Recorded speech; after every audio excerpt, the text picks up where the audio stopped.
Hello friends, പുതിയ വീഡിയോയിലേക്ക് എല്ലാവർക്കും സ്വാഗതം. എല്ലാവർക്കും സുഖമാണെന്ന് വിചാരിക്കുന്നു. ഇതുവരെ എൻ്റെ വീഡിയോസ് കണ്ട് സപ്പോർട്ട് ചെയ്ത എല്ലാവർക്കും നന്ദി. ഇന്ന് ഞാൻ സംസാരിക്കാൻ പോകുന്നത് നിങ്ങളുടെ ഉപബോധ മനസ്സിനെ എങ്ങനെ റീപ്രോഗ്രാം ചെയ്ത് നിങ്ങളുടെ ജീവിതത്തിൽ മാറ്റങ്ങൾ വരുത്താം എന്ന് സിമ്പിളായിട്ട് പറഞ്ഞുതരാം. നിങ്ങളുടെ ജീവിതം ഇപ്പോൾ എങ്ങനെയാണ്? നിങ്ങളുടെ സ്വപ്നങ്ങൾ, ആഗ്രഹങ്ങൾ അവ നേടാൻ ഒരു മാർഗം വേണമെന്ന് തോന്നുന്നുണ്ടോ? അല്ലെങ്കിൽ എന്തോ ഒരു തടസ്സം, അല്ലെങ്കിൽ മനസ്സിലൊരു ഭാരം, അതുപോലെ തന്നെ നമ്മളെ പിന്നോട്ട് വലിക്കുന്നതായിട്ടുള്ള തോന്നൽ, ഇതിൻ്റെയൊക്കെ ഉത്തരം നിങ്ങളുടെ ഉപബോധ മനസ്സിലാണ്. ആദ്യം എന്താണ് ഉപബോധ മനസ്സെന്ന് നോക്കാം. അതായത് സബ് കോൺഷ്യസ് മൈൻഡ്. നിങ്ങളുടെ മനസ്സിനെ ഒരു വലിയ വീട് പോലെ ഒന്ന് ചിന്തിച്ചു നോക്കൂ. നിങ്ങളുടെ ബോധ മനസ്സ്, അതായത് കോൺഷ്യസ് മൈൻഡ്, അതാണ് നിങ്ങൾ എപ്പോഴും ഉപയോഗിക്കുന്ന ലിവിംഗ് റൂം. ഇവിടെയാണ് നിങ്ങൾ ചിന്തിക്കുന്നത്, തീരുമാനമെടുക്കുന്നത്, എനിക്ക് എന്ത് കഴിക്കണം, എന്ത് ധരിക്കണം എന്നൊക്കെ ആലോചിക്കുന്നത്. പക്ഷേ ഈ വീടിൻ്റെ താഴത്തെ നിലയിൽ ഒരു വലിയ റൂമുണ്ട്. അതാണ് ഉപബോധ മനസ്സ്. ഇവിടെയാണ് നിങ്ങളുടെ എല്ലാ ഓർമ്മകള്, ശീലങ്ങള്, വിശ്വാസങ്ങള്, അതേപോലെ തന്നെ ഞാൻ ഇങ്ങനെയാണ്, അങ്ങനെയാണ് എന്ന ചിന്തകൾ സൂക്ഷിക്കപ്പെടുന്നത്. നമ്മുടെ ഉപബോധ മനസ്സൊരു സൂപ്പർ കമ്പ്യൂട്ടർ പോലെയാണ്. അത് 24 മണിക്കൂറും നമ്മുടെ ജീവിതത്തെ കൺട്രോൾ ചെയ്യുന്നു. ഉദാഹരണം പറയുകയാണെങ്കിൽ, ഒരു വാഹനം ഓടിക്കുകയാണെങ്കിൽ നമ്മൾ ബ്രേക്ക് എവിടെ, ഗിയർ എവിടെ എന്ന് ആലോചിക്കാറുണ്ടോ? ഇല്ല. കാരണം എന്താ? ആ സ്കില്ല് നിങ്ങളുടെ ഉപബോധ മനസ്സിലാണ് സേവ് ആയിരിക്കുന്നത്. ഇതുപോലെ നിങ്ങളുടെ ചിന്തകളും വിശ്വാസങ്ങളും ഉപബോധ മനസ്സിൽ സേവ് ആകുന്നു. ഞാൻ കഴിവുള്ളവനാണ് എന്നാണ് സേവ് ആയിരിക്കുന്നെങ്കിൽ നിങ്ങളുടെ ജീവിതം അങ്ങനെ മുമ്പോട്ട് പോകും. പക്ഷേ എനിക്കൊന്നും നേടാൻ പറ്റില്ല എന്നാണ് സേവ് ചെയ്തിരിക്കുന്നെങ്കിൽ അതാണ് നിങ്ങളുടെ ജീവിതത്തിൽ നടക്കുക. എന്തുകൊണ്ടാണ് ഉപബോധ മനസ്സ് ഇത്ര ശക്തമായത് എന്ന് നോക്കാം. നിങ്ങളുടെ ഉപബോധ മനസ്സ് ഒരു വലിയ ലൈബ്രറി പോലെയാണ്. നിങ്ങളുടെ ബാല്യം മുതൽ ഇന്നുവരെ നിങ്ങളുടെ എല്ലാ അനുഭവങ്ങളും, ആരെങ്കിലും പറഞ്ഞു തന്ന വാക്കുകളും, നിങ്ങളുടെ വിശ്വാസങ്ങളും ഇവിടെ ഒരു ബുക്ക് പോലെ സേവ് ആയിരിക്കുന്നു. ഒരു ഉദാഹരണം പറയാം. നിങ്ങളുടെ കുട്ടിക്കാലത്ത് ആരെങ്കിലും നിങ്ങൾക്ക് പണം ഉണ്ടാക്കാൻ പറ്റില്ല, അത് ഭയങ്കര ബുദ്ധിമുട്ടാണെന്ന് പറഞ്ഞിട്ടുണ്ടാകും. ആ വാക്കുകൾ നിങ്ങളുടെ ഉപബോധ മനസ്സിൽ ഒരു ഫയലായിട്ട് സേവായി. ഇപ്പോൾ നിങ്ങൾ എത്ര ശ്രമിച്ചാലും പണം ഉണ്ടാക്കാൻ പറ്റില്ല എന്ന ചിന്ത നിങ്ങളെ പിന്നോട്ട് വലിക്കുന്നു. നിങ്ങളുടെ ഉപബോധ മനസ്സിനൊരു കാര്യം അറിയാം. നിങ്ങളെ നിങ്ങളുടെ കംഫോർട്ട് സോണിൽ തന്നെ നിർത്തും, സേഫായിട്ട് നിർത്തും. അതുകൊണ്ട് പുതിയ കാര്യങ്ങൾ നിങ്ങൾ ട്രൈ ചെയ്യുന്ന സമയത്ത് അയ്യോ ഇത് റിസ്കി ആണേ എന്ന് പറഞ്ഞ് നിങ്ങളെ തടയും. പക്ഷേ ഈ കംഫോർട്ട് സോണിനപ്പുറം നിങ്ങളുടെ സ്വപ്നങ്ങൾ നിങ്ങളെ കാത്തിരിക്കുന്നു. നിങ്ങളുടെ ജീവിതം മാറണമെങ്കിൽ ഈ പഴയ ഫയൽസ് മാറ്റി പുതിയ പോസിറ്റീവ് ഫയൽസ് സേവ് ചെയ്യണം. അതെങ്ങനെയാണെന്ന് നോക്കാം. അതിനായിട്ടുള്ള ആദ്യത്തെ സ്റ്റെപ്പ്, നിങ്ങളുടെ പഴയ ചിന്തകളെ കണ്ടെത്തുക. ആദ്യം നിങ്ങളുടെ ഉപബോധ മനസ്സിൽ എന്താണ് സേവ് ആയിരിക്കുന്നത് എന്ന് കണ്ടെത്തണം. ഒരു നോട്ട്ബുക്ക് എടുക്കുക, ഒരു 5 മിനിറ്റ് ശാന്തമായിട്ട് ഇരിക്കുക. നിങ്ങളുടെ ചിന്തകളെ നിരീക്ഷിക്കുക. നിങ്ങളുടെ മനസ്സിൽ എന്ത് വാക്കുകളാണ് വരുന്നത്? എനിക്കിത് ചെയ്യാൻ പറ്റില്ല, ഞാൻ എപ്പോഴും ഫെയിലാകും, എനിക്ക് ആരോഗ്യം കുറവാണ്. ഈ ചിന്തകൾ എവിടെ നിന്ന് വരുന്നു? ഒരു പക്ഷേ നിങ്ങളുടെ കുട്ടിക്കാലത്ത് ഒരു ടീച്ചറോ, അല്ലെങ്കിൽ ഒരു കൂട്ടുകാരൻ, അല്ലെങ്കിൽ ഒരു കൂട്ടുകാരി, അല്ലെങ്കിൽ നിങ്ങളുടെ വീട്ടിൽ ആരെങ്കിലും പറഞ്ഞ വാക്കുകളാകാം. ഈ ചിന്തകൾ എഴുതി വെക്കുക. ഞാൻ ഫെയിലിയർ ആണെന്ന് എഴുതിയാൽ അതിനെ ക്വസ്റ്റ്യൻ ചെയ്യണം. ഇത് ശരിക്കും ശരിയാണോ? എനിക്കൊരിക്കലും സക്സസ് ആവാൻ പറ്റില്ലേ എന്ന് ക്വസ്റ്റ്യൻ ചെയ്യണം. ഇനി രണ്ടാമത്തെ സ്റ്റെപ്പാണ് പുതിയ പോസിറ്റീവ് ചിന്തകൾ തിരഞ്ഞെടുക്കുക എന്നത്. നിങ്ങളുടെ ആ പഴയ ചിന്തകൾക്ക് പകരം പോസിറ്റീവ് അഫർമേഷൻസ് എഴുതുക. ഉദാഹരണത്തിന്, ഞാൻ ഫെയിലിയർ ആണ് എന്നതിന് പകരം ഞാൻ കഴിവുള്ളവനാണ്, എനിക്ക് എന്തും നേടാം. എനിക്ക് ആരോഗ്യം കുറവാണ് എന്നതിനു പകരം ഞാൻ ആരോഗ്യവാനാണ്, എൻ്റെ ശരീരം ശക്തമാണ് എന്നെഴുതാം. നിങ്ങളീ എഴുതുന്ന അഫർമേഷൻസ് വളരെ സിമ്പിൾ ആയാൽ അതാട്ടോ നല്ലത്. ഈ അഫർമേഷൻസ് ഒരു നോട്ട്ബുക്കിൽ എഴുതി നിങ്ങളുടെ മുറിയിൽ മിററിന്റെ മുമ്പിലോ അല്ലെങ്കിൽ നിങ്ങളുടെ ഫോണില് വാൾപേപ്പറിലോ വെക്കുക. എപ്പോഴും കാണണം, അത് ഫീല് ചെയ്യുകയും വേണം. ഇനി മൂന്നാമത്തെ സ്റ്റെപ്പാണ് നിങ്ങളുടെ ഉപബോധ മനസ്സിനെ റീപ്രോഗ്രാം ചെയ്യുക എന്നത്.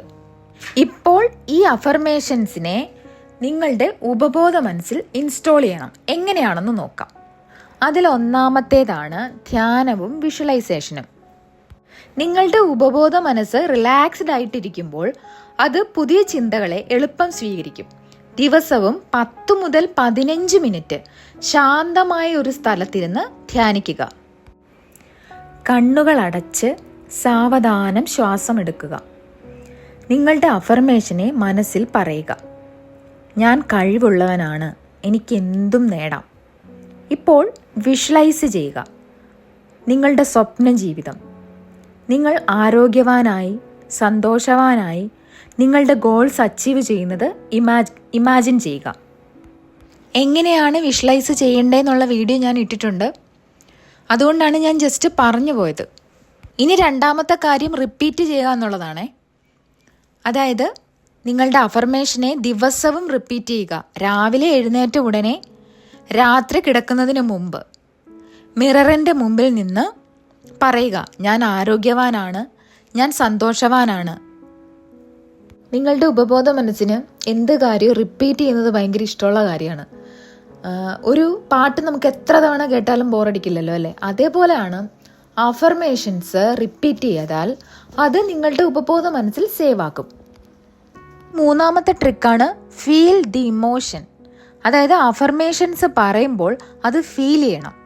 ഞാൻ സന്തോഷവാനാണെന്ന് പറയുമ്പോൾ ആ സന്തോഷം നിങ്ങളുടെ ഹൃദയത്തിൽ ഫീൽ ചെയ്യണം. ഞാൻ ഒരുപാട് വീഡിയോസിൽ പറഞ്ഞിട്ടുണ്ട്, ഫീലിങ്സ് ആണ് നമ്മുടെ ആ ഒരു കീ ഇരിക്കുന്നത് ഫീലിങ്സിലാണ്. അതുപോലെ തന്നെ സ്മൈൽ ചെയ്യുക. അതായത് നമ്മൾ സന്തോഷവാനാണെന്ന് പറയുന്നതിനോടൊപ്പം ആ ഒരു ഫീലിംഗ് കൂടെ വരുമ്പം സ്വാഭാവികമായിട്ടും നമുക്ക് സ്മൈൽ വരും, ഇല്ലേ? അനുഭവിക്കണം, ആ ഒരു ഫീല് നമ്മൾ അനുഭവിക്കണം. നിങ്ങളുടെ ഉപബോധ മനസ്സിന് ഇമോഷൻസ് വളരെ ഇമ്പോർട്ടൻ്റ് ആണ്. നിങ്ങളുടെ ഓരോ അഫർമേഷനോടും ഹാപ്പിനെസ്സും എക്സൈറ്റ്മെൻറ്റും ആഡ് ചെയ്യണം. ഇത് നമുക്കൊരു ഹഗ് പോലെയാണ്. നിങ്ങളുടെ ഹൃദയത്തിൽ അത് ഊഷ്മളത നൽകും. അപ്പോൾ ഞാൻ ഉപബോധ മനസ്സിനെ റീപ്രോഗ്രാം ചെയ്യാൻ വേണ്ടിയിട്ടുള്ള 3 ട്രിക്ക് പറഞ്ഞു. ഒന്നാമത്തത് ധ്യാനവും വിഷ്വലൈസേഷനും, രണ്ടാമത്തത് റിപ്പീറ്റ് ചെയ്യുക എന്നുള്ളതാണ്. മൂന്നാമത്തെ ട്രിക്ക് എന്ന് പറയുന്നത് ഫീൽ ദി ഇമോഷൻ. 3 കാര്യങ്ങളാണ് ഉപബോധ മനസ്സിനെ റീപ്രോഗ്രാം ചെയ്യാൻ വേണ്ടിയിട്ട് നമ്മൾ ചെയ്യേണ്ട കാര്യങ്ങൾ. ഇതുവരെയുള്ള കാര്യങ്ങൾ നിങ്ങൾക്ക് മനസ്സിലായെന്ന് വിചാരിക്കുന്നു. എന്നാലും ഞാൻ ജസ്റ്റ് ഒന്നും കൂടി പറയാം. നമ്മൾ ഇതുവരെ പറഞ്ഞ കാര്യം 3 സ്റ്റെപ്പ് ഇതുവരെ പറഞ്ഞു.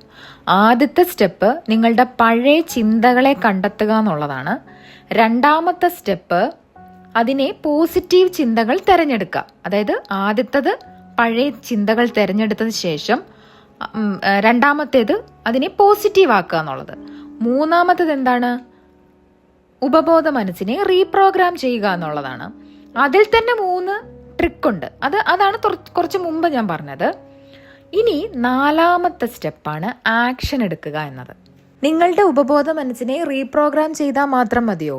പോരാ, അതിന് വേണ്ടിയിട്ടുള്ള ആക്ഷൻ എടുക്കണം. നിങ്ങളുടെ അഫർമേഷനെ സപ്പോർട്ട് ചെയ്യുന്ന ചെറിയ ചെറിയ സ്റ്റെപ്പുകൾ എടുക്കാം. നിങ്ങളുടെ ഗോള് ആരോഗ്യമാണെങ്കിൽ ദിവസവും 10 മിനിറ്റ് വോക്ക് ചെയ്യുക, ഹെൽത്തി ഫുഡ് കഴിക്കുക. അതേപോലെ തന്നെ നിങ്ങളുടെ ഗോള് സക്സസ് ആണെങ്കിൽ ഒരു ന്യൂ സ്കില്ല് പഠിക്കുക. അതായത് പുതിയൊരു സ്കില്ല് പഠിക്കുക. അതുപോലെ തന്നെ ബുക്ക് വായിക്കുക. നിങ്ങൾക്ക് എന്താണോ ആവശ്യം അതിനനുസരിച്ചുള്ള സ്മോൾ സ്റ്റെപ്സ് എടുക്കുക. ഇനി 5ാമത്തെ സ്റ്റെപ്പാണ് പേഷ്യൻസും കൺസിസ്റ്റൻസിയും. നിങ്ങളുടെ ഉപബോധ മനസ്സിനെ റീപ്രോഗ്രാം ചെയ്യാൻ ടൈം വേണം. പെട്ടെന്നൊന്നും നടക്കത്തില്ല. ഒരു ദിവസം കൊണ്ട് ഒരു വലിയ മരം വളരില്ലല്ലോ. അതുപോലെ പേഷ്യൻസും കൺസിസ്റ്റൻസിയും വളരെ ഇമ്പോർട്ടൻ്റ് ആണ്. ദിവസവും 10-15 മിനിറ്റ് നിങ്ങളുടെ അഫർമേഷൻസ്, മെഡിറ്റേഷൻ, വിഷ്വലൈസേഷൻ പ്രാക്ടീസ് എന്നിവ ചെയ്യുക. അതേപോലെ തന്നെ സ്മോൾ സ്റ്റെപ്സ് എടുക്കുക. 1 മാസം കഴിഞ്ഞ് നിങ്ങളുടെ ജീവിതത്തിൽ ചേഞ്ചസ് കാണാൻ തുടങ്ങും. നിങ്ങളുടെ ജീവിതം ഒരു ജേണിയാണ്. ഓരോ സ്റ്റെപ്പും നിങ്ങളുടെ സ്വപ്നങ്ങളിലേക്ക് അടുപ്പിക്കുന്നു. ഈ 5 സ്റ്റെപ്പ് നിങ്ങൾക്ക് മനസ്സിലായെന്ന് വിചാരിക്കുന്നു. ഇനി നിങ്ങളുടെ ജീവിതം എങ്ങനെയൊക്കെ ചേഞ്ച് ആവുമെന്ന് നോക്കാം. നിങ്ങളുടെ ഉപബോധ മനസ്സിനെ റീപ്രോഗ്രാം ചെയ്യുമ്പോൾ ഈ 4 കാര്യങ്ങൾ സംഭവിക്കും. ഒന്നാമത്തേത് കോൺഫിഡൻസ്, എനിക്ക് എന്തും ചെയ്യാൻ പറ്റും എന്ന് ഫീൽ ചെയ്യും. രണ്ടാമത്തേത് ഹാപ്പിനെസ്, നിങ്ങളുടെ ഹൃദയം സന്തോഷം കൊണ്ട് തുളുമ്പും. മൂന്നാമത്തേത് സക്സസ്, നിങ്ങളുടെ ഗോൾസ് അച്ചീവ് ചെയ്യാൻ ഈസിയാകും. നാലാമത്തേത് ഹെൽത്ത്, നിങ്ങളുടെ ശരീരവും മനസ്സും സ്ട്രോങ് ആകും. ഇനി നിങ്ങൾക്ക് വേണ്ടിയിട്ടുള്ളൊരു ചലഞ്ചാണ്. ഈ വീഡിയോ കണ്ടു കഴിഞ്ഞ് ഒരു 30 ദിവസം ഈ ചലഞ്ച് ഒന്ന് ചെയ്തു നോക്ക്. ഒന്നാമത്തെ കാര്യം, ദിവസവും 10 മിനിറ്റ് മെഡിറ്റേഷൻ അഫർമേഷൻസ് പ്രാക്ടീസ് ചെയ്യണം. രണ്ടാമത്തേത് 3 പോസിറ്റീവ് അഫർമേഷൻസ് എഴുതി ലൗഡായിട്ട് റിപ്പീറ്റ് ചെയ്യണം. മൂന്നാമത്തേത് ഒരു സ്മോൾ സ്റ്റെപ്പ് എടുക്കുക, അതായത് നിങ്ങളുടെ ഗോൾസിനെ സപ്പോർട്ട് ചെയ്യുന്ന സ്മോൾ സ്റ്റെപ്പ് എടുക്കുക. നാലാമത്തേത് കമൻറ്റ് സെക്ഷനിൽ വന്ന് നിങ്ങളുടെ പ്രോഗ്രസ് ഷെയർ ചെയ്യുക എന്നുള്ളതാണ്. നിങ്ങളുടെ ജീവിതം മാറുന്നത് കാണാൻ ഞാനും വെയിറ്റിംഗ് ആണ്. ഇത്രയും കാര്യങ്ങൾ പറഞ്ഞത് നിങ്ങൾക്ക് മനസ്സിലായെന്ന് ഞാൻ വിചാരിക്കുന്നു. നിങ്ങൾക്ക് എന്തെങ്കിലും സംശയം ഉണ്ടെങ്കിൽ നിങ്ങൾക്ക് കമൻറ്റ് സെക്ഷനിൽ ചോദിക്കാം കേട്ടോ. പിന്നെ ഈ വീഡിയോ ഇഷ്ടപ്പെട്ടെങ്കിൽ ലൈക്ക് ചെയ്യുക. അടുത്ത വീഡിയോയുമായി വീണ്ടും കാണാം. താങ്ക്